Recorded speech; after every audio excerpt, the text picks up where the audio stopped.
നമ്മുടെ വീട്ടിൽ ഇവിടെ വെള്ളപ്പൊക്കമൊക്കെയാണ്. മഴ പെയ്ത് വെള്ളപ്പൊക്കമായതാണ്. അന്നോട്ട് പോവാൻ കുറച്ച് റിസ്ക് ആണ് ഗൈസ്. കണ്ടില്ലേ ഗൈസ്, ഇനി അങ്ങോട്ട് വെള്ളപ്പൊക്കം കണ്ടില്ലേ ഗൈസ്, ഫുള്ള് വെള്ളപ്പൊക്കമാണ് ഗൈസ്. കണ്ടില്ലേ ഗൈസ്, ഇറങ്ങാൻ പറ്റാത്ത അവസ്ഥയാണ്. ഇവിടെ ഇറങ്ങിയ നല്ല ആളുണ്ട് കേട്ടോ. കണ്ടില്ലേ ഗൈസ്, ഫുള്ളും വെള്ളമാണ്.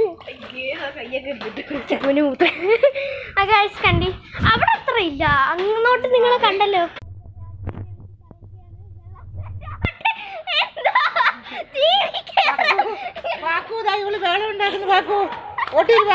എല്ലായിടത്തും വെള്ളപ്പൊക്കമായി മാറുകയാണ്. നിങ്ങളവിടെ വെള്ളപ്പൊക്കം ഉണ്ടെങ്കിൽ കമന്റ് ചെയ്യണം. കമന്റ് കിട്ടുമെന്നുണ്ടെങ്കിൽ ലൈക്ക് ചെയ്യണം. ഇനി ഇറങ്ങണമെങ്കിൽ ലൈക്ക് ചെയ്യണം. വീണ്ടും കാണിക്കണം. സ്റ്റിക്ക് കൊടുക്കുന്നിടത്തൊക്കെ വെള്ളം കയറിയോണ്ട് ഞങ്ങൾ ഇവിടെ കിട്ടും. എല്ലാവർക്കും ഭയങ്കര ബുദ്ധിമുട്ടാണ് കയറി ഇറങ്ങാൻ. എന്തുകൊണ്ട് അവിടുത്തെ കൂടെ പോകേണ്ടി വന്നു. ഇപ്പൊ എടുത്തിരി